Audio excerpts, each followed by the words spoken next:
आपल्या शरीरात वृक्काची म्हणजे किडनीची एक जोडी असते, जी शरीरात तयार होणारे टाकाऊ पदार्थ गाळण्याचे काम करते. वृक्के आपल्या शरीरातील द्रव गाळतात आणि सर्व कचरा बाहेर टाकतात आणि आपल्याला निरोगी ठेवतात.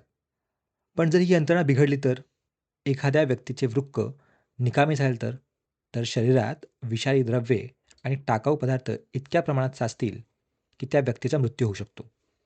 आणि ज्याचे वृक्क निकामी झाले आहेत, अशा व्यक्तीला वाचवण्यासाठी वैज्ञानिकांनी 2 उपाय शोधून काढले आहेत. पहिला उपाय म्हणजे वृक्क प्रत्यारोपण, ज्यामध्ये रुग्णाला त्याच्या कुटुंबातील सदस्याकडून किंवा जवळच्या नातेवाईकाकडून वृक्क घ्यावे लागते. आणि दुसरा उपाय म्हणजे कृत्रिम वृक्काद्वारे वृक्काचे काम कृत्रिमरित्या पूर्ण करणे. पण इथे गाळण्याची प्रक्रिया शरीराबाहेर केली जाते. शरीरातील द्रव बाहेर काढले जाते. या कृत्रिम वृक्कात गाळले जाते आणि नंतर पुन्हा शरीरात सोडले जाते. आता या दोन्ही पद्धतींचे स्वतःचे फायदे आणि तोटे आहेत. पण वृक्क प्रत्यारोपण ही खूप खूप महागडी प्रक्रिया आहे. तसेच बऱ्याचदा योग्य वृक्क असलेला दाता शोधणे खूप कठीण असते. त्यामुळेच वृक्क निकामी झालेले बहुतेक लोक कृत्रिम वृक्काचा पर्याय निवडतात किंवा आपण त्याला रक्तवॅश्लेषण म्हणजेच हेमोडायलिसिस प्रक्रिया असेही म्हणतो. तर या व्हिडिओमध्ये आपण कृत्रिम वृक्क किंवा रक्तवॅश्लेषण म्हणजे काय हे शिकणार आहोत. हेमोडायलिसिस या शब्दातील हिमो म्हणजे रक्त आणि डायलिसिस हा ग्रीक शब्दापासून आला आहे. त्याचा अर्थ वेगळे करणे किंवा मुक्त करणे असा होतो. इथे या शब्दाचा अर्थ रक्तात साचलेले टाकाऊ पदार्थ वेगळे करणे असा होतो. जेव्हा ही प्रक्रिया केली जाते तेव्हा ती अशी दिसते. इथे एक रुग्ण आहे ज्याचे वृक्क निकामी झाले आहे. ज्याचे रक्त बाहेर काढले जाते. डायलायझर म्हणजेच व्याश्लेषण यंत्र नावाच्या मशीनमध्ये गाळले जाते आणि पुन्हा शरीरात सोडले जाते. आता समजायला सोपे जावे आणि या व्याश्लेषण यंत्राच्या आत काय घडत आहे हे समजून घेण्यासाठी आपण आधी ही गुंतागुंतीची दिसणारी मशीन बाजूला ठेवूया आणि आपण संपूर्ण प्रक्रिया सोपी करून पाहूया. सर्वप्रथम रक्त काढून घेणारी आणि ते पुन्हा शरीरात सोडणारी लांब नळी काढूया. आपण सध्या ती फक्त एक लांब नळी आहे असं समजूया.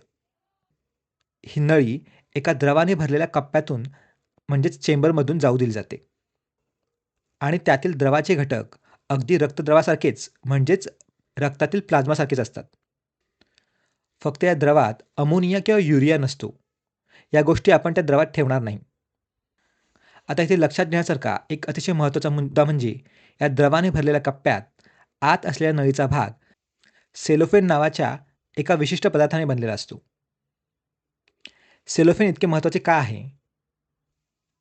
कारण हा पदार्थ नळीला लहान पदार्थांसाठी पारगम्य बनवतो.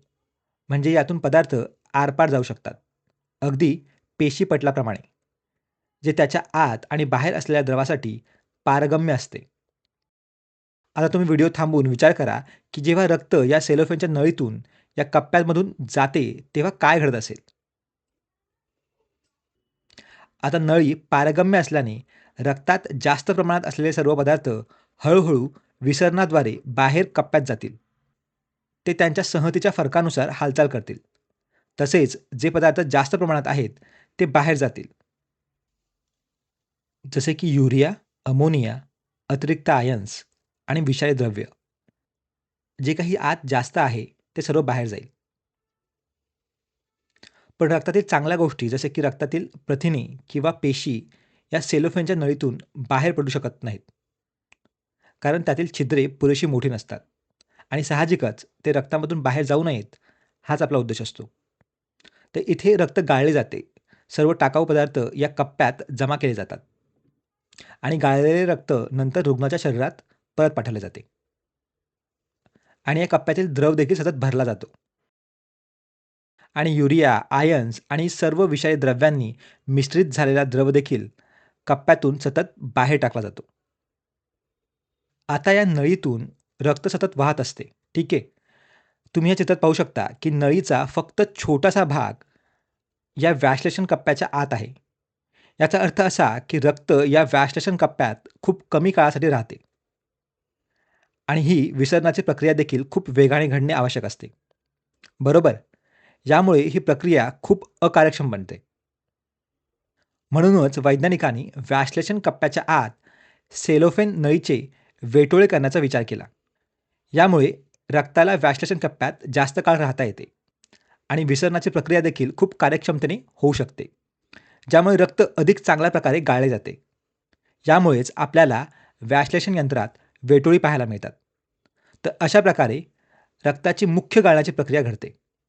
पण जेव्हा आपण रक्ताशी संबंधित काम करतो, तेव्हा आपल्याला रक्ताच्या काही गुणधर्मांची काळजी घेणे देखील आवश्यक असते. उदाहरणार्थ, जेव्हा एखाद्याला कापल्यामुळे किंवा जखमेमुळे रक्तस्राव होतो, तेव्हा काही मिनिटांनंतर रक्ताची गुठळी होते.